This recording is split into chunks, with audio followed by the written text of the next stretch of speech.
I think that we could begin, and it's my great pleasure to introduce to you, present to you, Erik Åkerlund, who's a native of Sweden.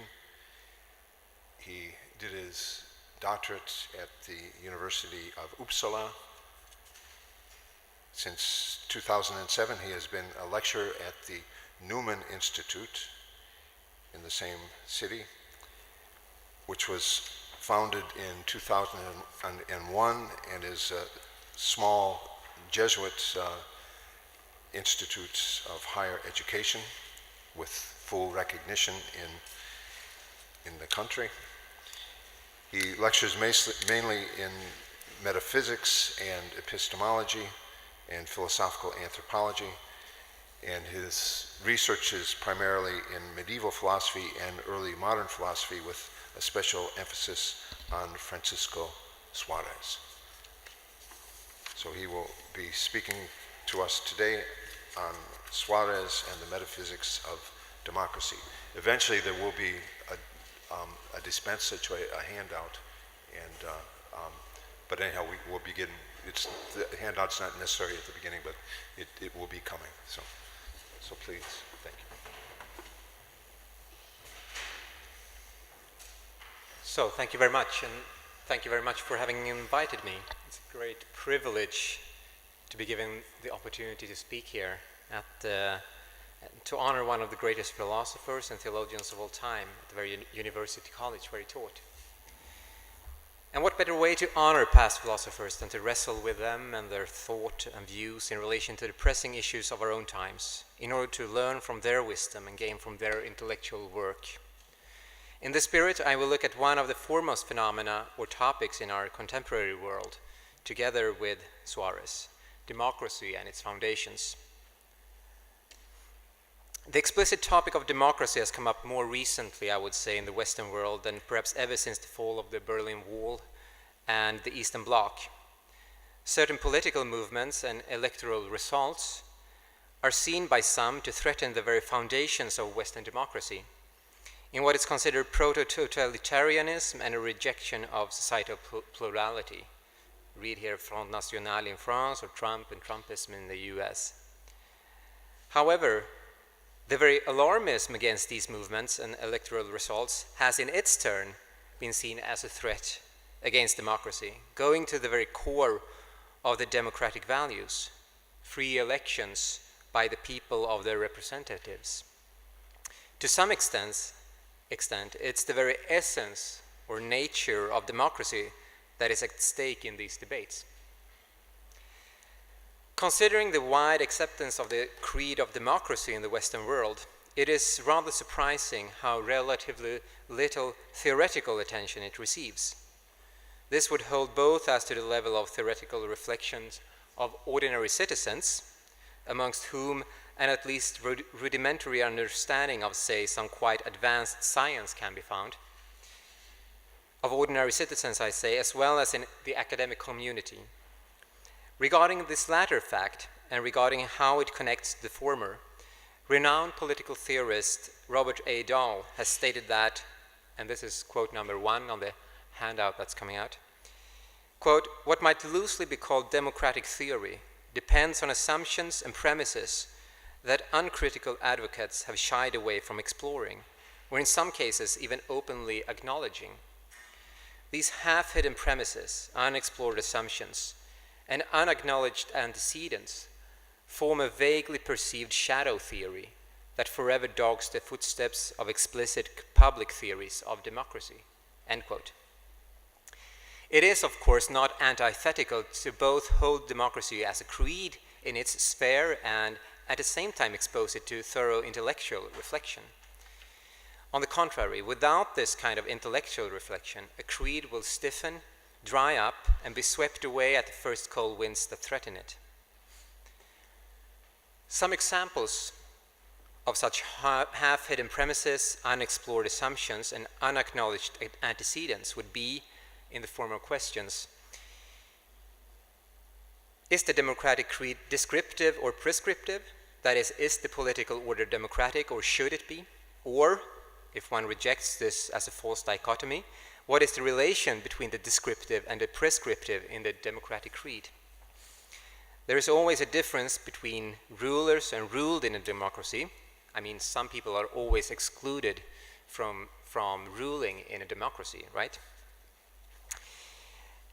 This puts a question mark to the label self-rule that's sometimes put on democracy, by the way. How should the line of exclusion from political power be drawn? And at what limit does the political system become undemocratic? Furthermore, what is a natural unit, if such exists, of a democracy? Quite hot topic right now. Is it the local community, the region, the nation? Should language be the kind of mark of the natural barrier? The continent, or even the world? Should we have a world democracy? Another question. Democracy is often seen as majority rule, but how does this square with protection of minorities, also seen as being included in democracy? Are these even compatible in the final analysis? And so on. Here we shall only look at one of these questions and on one aspect of democracy, namely democracy as the view that political power rests with or comes from the people. So already when stated thus in English, a question arises. How should the word people here be understood? The English word people can be understood both as a singular, where the people is considered to be one unit, and as a plural, where people is a plural of person. Now, this equivocation is present in some languages, not in others. However, disregarding or notwithstanding this, the fundamental question still remains. Should political power be understood as exerted by many individuals and the political outcomes as a kind of aggregate of the political actions of these people? Or should political power be understood as being exerted by a people as a whole or as a unit, and where the political power rests with this unit? Now, this question disregards whether democracy is in the direct or representative form. In its formulation, it also presupposes that democracy has to do with the rulers, the subjects of the ones exerting the political power, rather than the ruled, the objects of the political power. Though it leaves open just what relationship between ruler and ruled must look like in order for a political order to be called democratic. So, disregarding these left out questions and trying to fit this talk into a frame of 45 minutes, we shall now take Suárez as a guide to better understand the relation between the people in the plural and the people in the singular as rulers or a ruler in a democracy. So first I would say that Suárez is an ideal guide for this kind of endeavors of thinking through a question from beginning to end. He's a very systematic thinker, and his ambition is for the different strands of his thinking to, in the end, go together. Indeed, according to himself, he wrote his Disputationes Metaphysicae in order to thoroughly think through the philosophical concepts and questions that underlie and enter theological reflection. To span different areas of his thinking, political theory and metaphysics in this case, is just to be congenial to Suárez himself. My thesis will be that political power is found amongst the people in the plural as well as in the people in the singular, as a political body in Suárez. That will be kind of my exegetical part. My own conclusion, and what I will do myself, not saying that Suárez would agree, from this is that the right balance between the individual person on the one hand and the political body cannot be calculated theoretically, but can only be found and achieved in and through political democratic action. So these will be my two main theses. One exegetical, the first one, and the other one a bit more speculative and just my own, not wanting to say that Suárez would agree with it.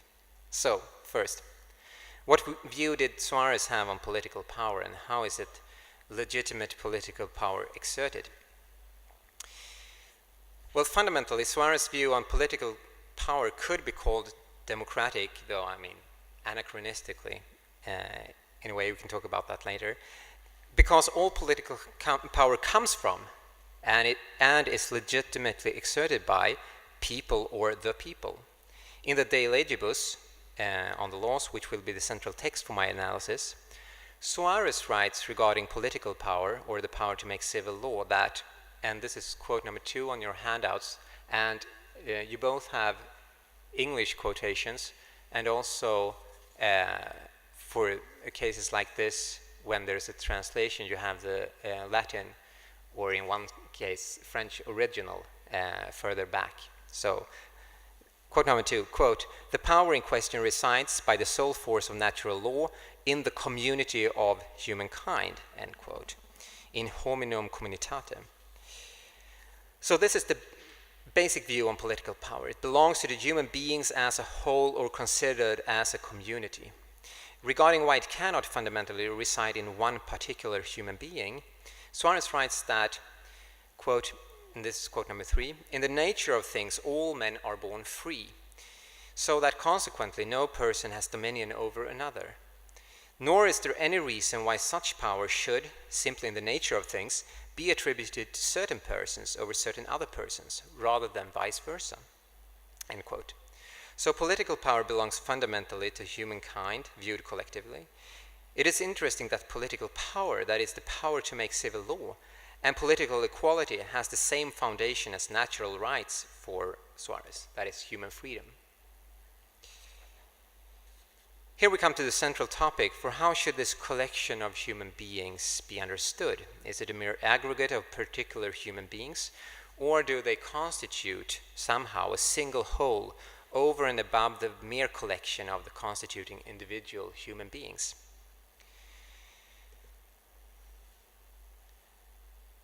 So now we come to metaphysics. As a background to answering this question, let us now enter Suarez's metaphysics and his understanding of how individual members of a species, human beings in this case, can constitute a unity. One enlightening entrance into Suarez's metaphysics, I would say, is through the guiding notion of parsimony. Now, parsimony is not to be understood as, say, reductionism or minimalism or something like that. Rather, when faced with questions in the realm of metaphysics, Suarez often finds a Solomonic and parsimonious answer to it, incorporating the virtues of the different philosophical schools he conjures up, but without multiplying entities beyond necessity in his ontology. Hence, for some examples from his fundamental metaphysics, there is no real distinction between being and essence. These are just identical to the thing itself, the being of the thing. Furthermore, the entity of the thing and its definition also go down to the thing itself and is nothing over and above this. Disputation 31. Thus, the nature or essence of the thing, in other words, its metaphysical form, is just a structure of the individual thing as a whole, or of the whole form-matter composite in the case of material things. Disputation 15.11. It is also from this perspective of parsimony, a virtue in any metaphysical thinking, that Suarez's understanding of what constitutes universal unity becomes intelligible. So what constitutes unity among many individual natures or many individuals or metaphysical forms in numerically different things? As was remarked above, the nature or essence or metaphysical form of each thing is the form of this whole, and therefore only belongs to it at bottom. Accordingly, quote, and this is quote number 4 on your handout, on the basis of the preceding, I say secondly that the unity of the universal nature as universal is not real, nor is it in things insofar as they exist in reality itself and precede every operation of the understanding, end quote. The key word for Suarez in how we gain a universal is not just mere abstraction, but rather precision. Abstracting the nature or essence from an individual thing does not in itself give us a universal. It is by further working on this abstracted essence, by a precision or a precision in abstraction, that we gain the universal concept.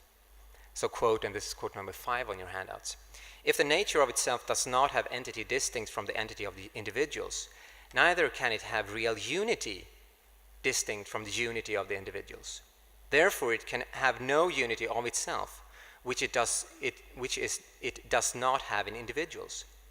But every other unity is through the understanding. The same inference is proved, secondly, from the very terms which are employed in the other opinion. For it calls this unity of precision. If, therefore, the precision is not in reality, neither does it accrue to the nature by itself, but only through the understanding, end quote. And furthermore, quote number 6 on your handouts, I say secondly, the disposition to exist in many things is not some real property belonging to the common nature by itself, prior to the operation of the intellect, end quote. Now, on just how this universal concept might be gained, Suarez equivocates. In some passages, he expresses it as though it is nothing but a similarity between the natures of individual things. Quote number 7 on your handout, quote, whence several things can be called on the part of the thing of the same nature, that is, alike. For when this universal identity is said to obtain between distinct things, it cannot in fact be anything beyond a similarity, end quote. In other passages, though, it is clear that we gain a universal concept also through only one individual, which would then put this in question, how it can be similarity because it's only one individual, right? So, quote number 8, quote, for the universal nature can be isolated or compared in various ways.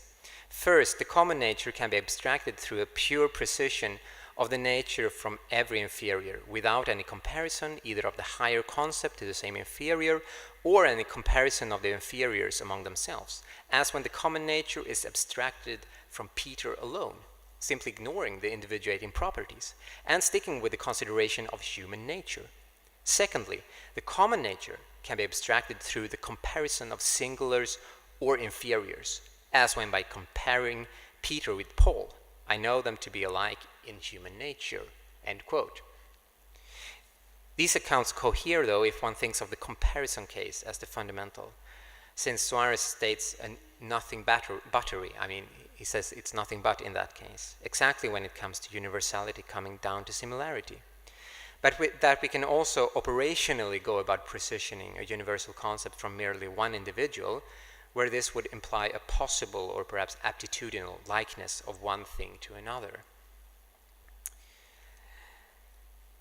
So even though only briefly sketched in outline above, I know what kind of chasms I'm walking over here, it is hopefully clear that the unity of different individual things of the same kind is rather, I would say, thin in Suarez. Nature, or essence, are understood to be fundamentally singular, and the concept first abstracted by the operation of the intellect is likewise understood to be singular, in the sense that it is of a singular thing. The universal resulting from the precisioning operations of the intellect certainly has its roots and foundations in the singular things themselves, and are not mere constructs of ours, but it is, on the other hand, only in being able to be understood under an intellectual, universal concept, that different things can be said to belong to the same species or be of the same kind. At its core, universal unity seems to boil down to similarity. So that was the metaphysical background or part. Now back to political theory. So with this as a background, what unity could a political community of human beings constitute? As is seen, the unity of human beings, just from the fact of them having universal unity, is quite thin. It does not in itself constitute much of a foundation as to structured political order amongst themselves. And indeed, Suarez does not think that a political community is a mere aggregate of human beings. He explicitly contrasts this mere aggregate to the ordered political community of human beings, and lays political power with the latter rather than the former. However, this political community of human beings comes about through the individual volitions of the human beings who comprise it. For this central quotation, I've taken the freedom to have a rather long excerpt. So this is quote number 9 on your handouts. So quote, The multitude of humankind is regarded in two different ways. First, it may be regarded simply as a kind of aggregation without any order, or any moral or physical union. So viewed, men do not constitute a unified whole, whether physical or moral, so that they are not, strictly speaking, one political body, and therefore do not need one prince or head. Consequently, if one regards them from this standpoint, one does not yet conceive of the power in question as existing properly and formally. On the contrary, it is understood to dwell in them at most as though in its root. The multitude of humankind should then be viewed from another standpoint, that is, with regard to the special volition or common consent by which they are gathered together into one political body through one bond of fellowship and for the purpose of aiding one another in the attainment of a single political end. End quote. This is a very rich quotation. The very foundations of political order are spelled out clearly and distinctly, and in sharp contrast to a more anarchic, let's say, version of democratic rule. One clearly sees Suárez' metaphysics resonate in many places. For example, when he writes that political power is in human beings as in its roots, closely resembling the status of the universal human nature in human beings. As we've seen before, it is human volition that is at the foundation for establishing this political order, although this ability has ultimately been given, of course, by God. It is by their common volition and consent that human beings establish political communities. They direct themselves to a common political end and thereby form a unity.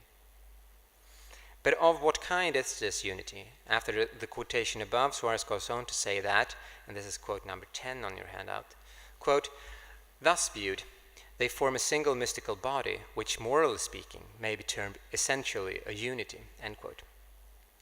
It is by the consent of the human beings that the unity is achieved. This affects, though not by efficient causation, this affects a single mystical body, unum corpus mysticum.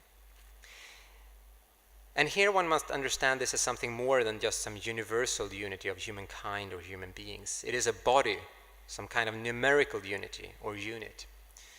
The people in the plural have become a people in the singular.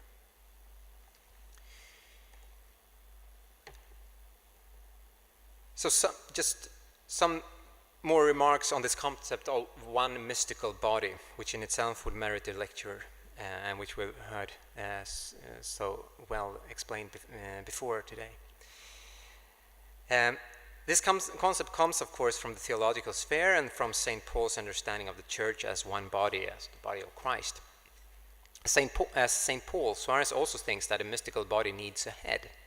The quote on the single mystical body above goes on to say that that body accordingly needs a single head.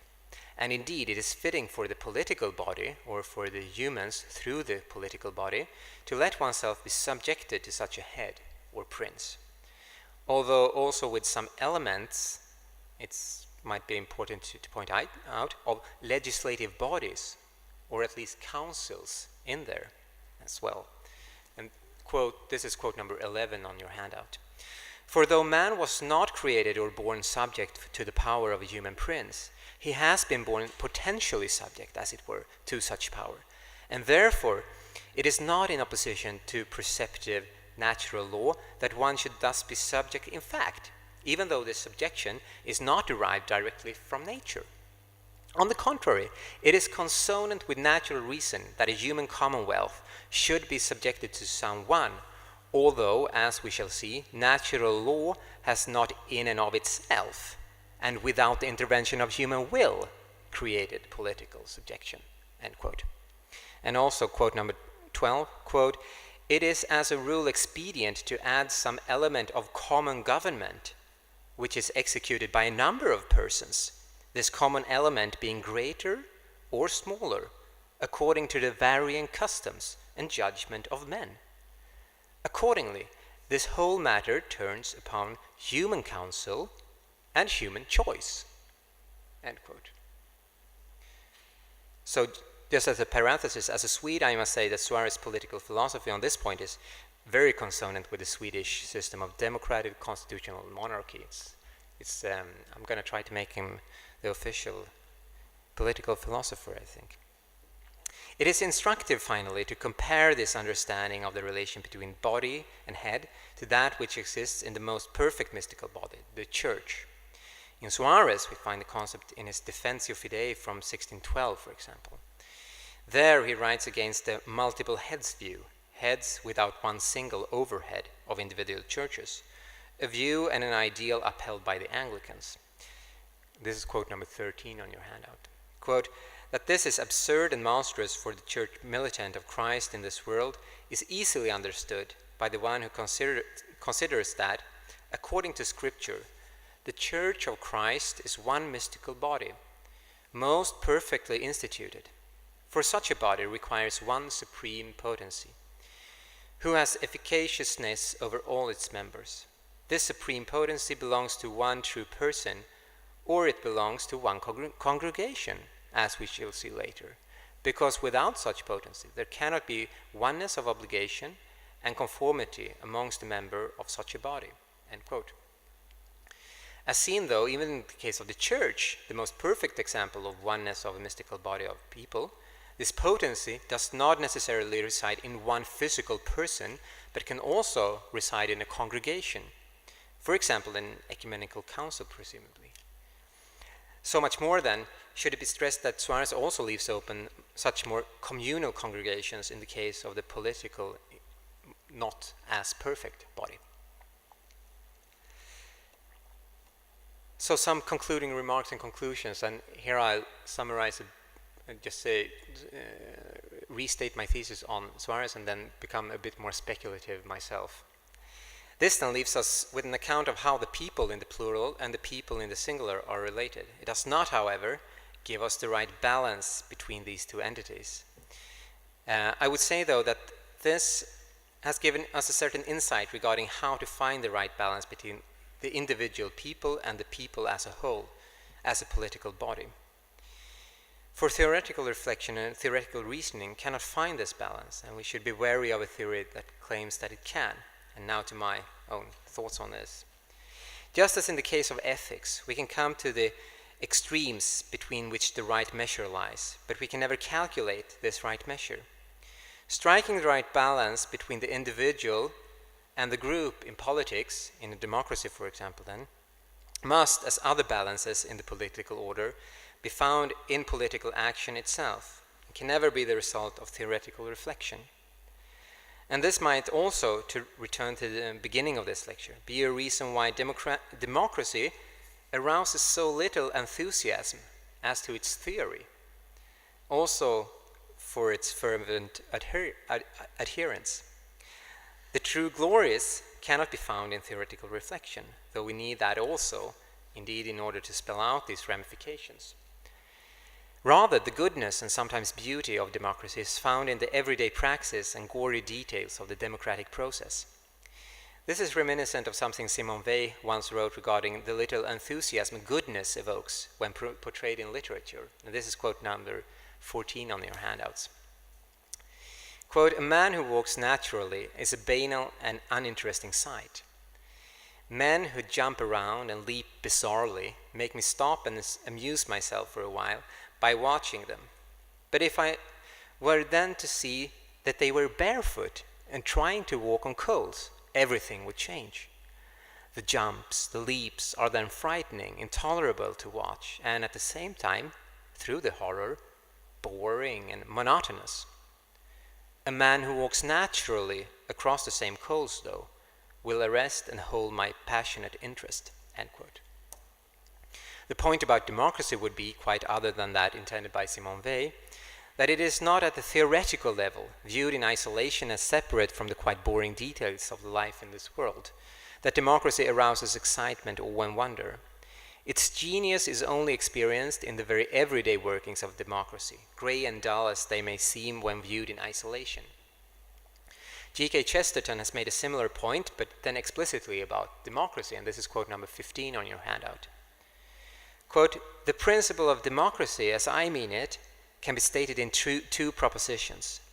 The first is this. that the things common to all men are more important than the things peculiar to any man. Ordinary things are more valuable than extraordinary things. Nay, they are more extraordinary. Man is something more awful than men, something more strange. And the second principle is merely this, that the political instinct or desire is one of these things which they hold in common. Falling in love is more poetical than dropping into poetry. The democratic contention is that government, helping to rule the tribe, is a thing like falling in love, and not a thing like dropping into poetry.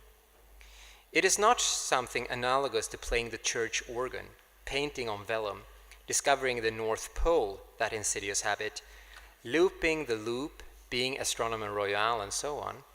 For these things we do not wish a man to do at all unless he does them well. It is, on the contrary, a thing analogous to writing one's own love letters or blowing one's own nose. These things we want a man to do for himself, even if he does them badly." End quote. This points to the fundamental importance of what might be called local democracy, or democracy at the in the local community. It is only by being part of democratic processes, basically by being part of a local political body, that we learn and understand the spirit of democracy and can experience and practically grasp the virtues and vices of political action. We can only find the goodness of democracy by finding the goodness in democracy, and this we can only do by acting democratically, which is only superficially a circular argument. In order for democracy on the grand scale, on the scale of a nation state, say, to remain democratic, it is needed that there is vibrant and active political activity on the small scale. Only there can citizens learn the craft of political action and get an inside look at what democracy is all about. Learning to strike the right balance between the individual human being and the political body as a whole is not something that can be learned theoretically. It is a practical skill that can only be acquired by doing it over and over again. We mustn't become blinded by the content of political suggestions and whether they are democratic or not, but rather look to the process and habits of democracy. It is in the waning of these practices, bottom up, that the real threats to democracy lie. This, Suarez can clarify for us. Thank you.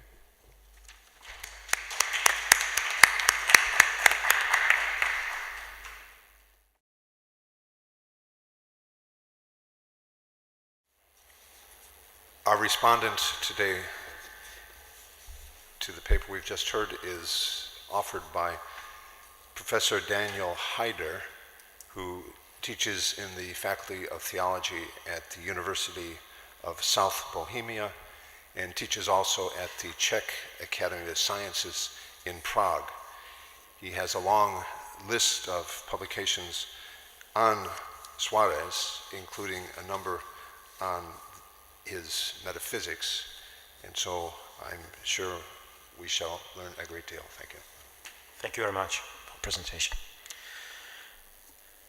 The central issue of Erik's paper is what we could call the material cause of political community, marginally also the efficient cause of political power, political obligation in Suarez.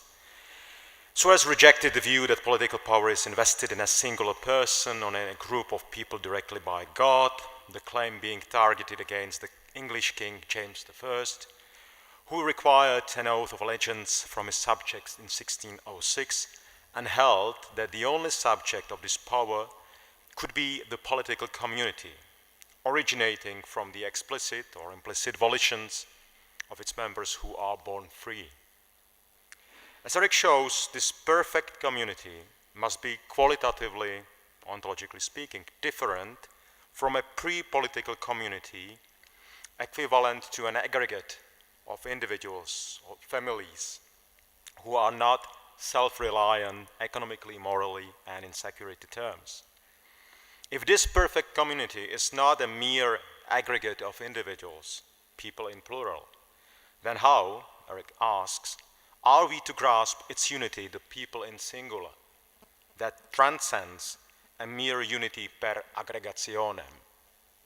How can we understand the meaning of the term people in a statement according to which political power in a democracy rests with the people. As the title of the paper suggests, Erik attempts to connect Suárez's political philosophy with his metaphysics, and I agree that it is an important enterprise. It would be hardly conceivable if Suárez, an extraordinary systematic author, did not have in mind the methodological bearings between practical and theoretical philosophy. Erik sees this link in the issue of universals, or issue of universal unity, as it is at length expounded by Suárez in the 6th Metaphysical Disputation. He approaches Suárez's theory of universal unity from the methodological point of view of Occam's razor, which he assesses as a typical feature of the Jesuits' metaphysic in general. This principle leads Suárez to conceive of a universal unity as of a being with a unity acquired by the intellect, assuming that Erik talks about the universale metaphysicum and not about the universale logicum, the second intentions, which is conceived by Suárez as the rational conceptual relation of an abstracted nature to its inferior natures. In fact, in re, the common nature, denominated as universal, is not distinct ex natura rei from the individual differences, Socrateiti, Petreiti, etc. Consequently, having the unity of precision, unitas precisionis, universal unity is evaluated by Erik as a rather thin unity. Despite having a foundation in re, which is the nature with its formal unity, formal indivisions in formal predicates, being and not being man, in case of human being, as existent in instrumental things, a universal arises not only by an act of intellectual separation. The emphasis is thus laid on singulars, which are also the first objects of intellectual knowledge. It's not universal essence, which is the first object, but singulars are the first objects of intellectual knowledge in Suárez. As far as I can see, however, Erik detects the only analogy, similarity between the constitutions of a political community and the formations of a universal unity, universale metaphysicum, in the fact that both have their roots and fundamenta in singulars. Singulars have a much thicker unity than a universal unity and a political community, while a universal unity has its fundamentum in individual natures. The resemblance, it's not only pure resemblance nominalism, because this is sort of qualified resemblance, by this nature. A political community and political potestas have their ground in the individual volitions of people. The first question concerns the precise import of this analogy. In what way is or can the metaphysical topic of universals constitute the background for the issue of the material cause of the political community, perfect community? Where are the actual structural similarities between these two different cases? It seems to me that differences prevail. Unlike a universal unity, a political community is a body with a numerical unity, whether it is of small size or big size, not with a universal unity that can be predicated of a plurality of inferior natures. While a universal unity, according to Suárez, can arise from only one singular, a political community needs the consent of a plurality of human wills. Unlike a universal unity, a perfect political community is explicitly called by Suárez a mystical body, with direct reference to the Catholic Church, conceived as the mystical body of Christ. Political communities are not thinkable without their head or heads, whether they are kings, princes, legislative councils, governments, etc., to whom political power is transferred from the consent of people. I have to say that I cannot see any other structural similarities between a universal unity and a political community. It seems to me that, ontologically speaking, it is more appropriate to liken the kind of unity possessed by a political community to what Suárez indicates as the second kind of unity per accidens, accidental unity. In the third questions of 4 disputations, metaphysical disputations, quotuplex sit in rebus unitas, on the kinds of unity in things, the Jesuit sets forth a classifications of the various kinds of accidental unity. He distinguishes between three kinds of accidental unity, according to the varying degrees of unity. The first unity, per accidens, is a fully fledged aggregate, which, in fact, is united only by the presence in a place. He mentions as examples a heap of stones or a heap of grains. The second kind of unity is a unity that is often welded together by being related to a common goal or to the common good. As examples of this kind, Suarez refers to an army, house, but what is relevant for our case, also to a republic as well. In addition, there is also a third kind of accidental unity that cum grano salis can be called an elementary aggregate. As an example, Suarez refers to the composite of a substance and accidents, and this kind of accidental unity at most approximates a unity per se, since both its elements, substance and accidents, exist in a common supposite. Considering this classification, it may be said that ontologically or physically speaking, the unity of political community is similar to the second kind of unum per accidens, rather than to the unity of precisions by which a common nature is denominated. Second, however, this comparison is not and cannot be fully satisfying either. In the Legibus, the third book, second chapter, 4 paragraph quoted by Erik as well, Suarez explicitly states that the unity of a political community is a unity moraliter loquendo, i.e., we cannot give a fully satisfying metaphysical account of the unity possessed by a perfect political community if we speak only physica loquendo. I believe that a better metaphysical background can be provided if the important topic of ens morale is taken into account. As John Doyle, Sven Knebel, Theo Kobusch, and many others agree, ens morale constitute a volitional side of being of reasons, ens rationis in Suarez, volitional side, so the second genus of this kind of being. It's the subject matter of the last disputations, 54 disputations. While a being of reason arises by intellectual activity, a moral being is formed by human volitions. There are many examples of this kind of being, several of which are also mentioned by Suarez in this last disputation. Suarez and other Jesuits, especially in the 17th century, mention jurisdiction, political authority, the authority of judges, legal obligations, economical contracts, promises, signatures, academic grades, academic qualifications, marriages, honors, the value of money, property rights, the arbitrary impositions of meanings on words as instances of this ens morale. Accordingly, these moral beings can be considered as being part of a new discourse that forms the ontology of social realities, which is even today an established field in ontology. See, for instance, John Searle, Barry Smith, and other authors. So, how exactly are these ensia moralia constituted? In the first step, a moral being, or more precisely, its proximate foundations, comes to be by virtue of the operations called denominatio extrinsica, extrinsic denominations, which was also important for Erik in this constitutions of unity of precisions, of this universale metaphysicum. Something is denominated as being this or being that on the basis of some intrinsic denominations, which is a form inherent in the denominating subject. As an absolute universal unity arises on the basis of the universal denominations of the physical universal, which is the individualized nature, in these classifications of universale physicum, metaphysicum, and logicum, so a perfect community arises from the general volitions of its members by which the mere aggregate is denominated. This is the first aggregate mentioned also by Constantino, these kinds of multitudo of in constitutions of perfect community.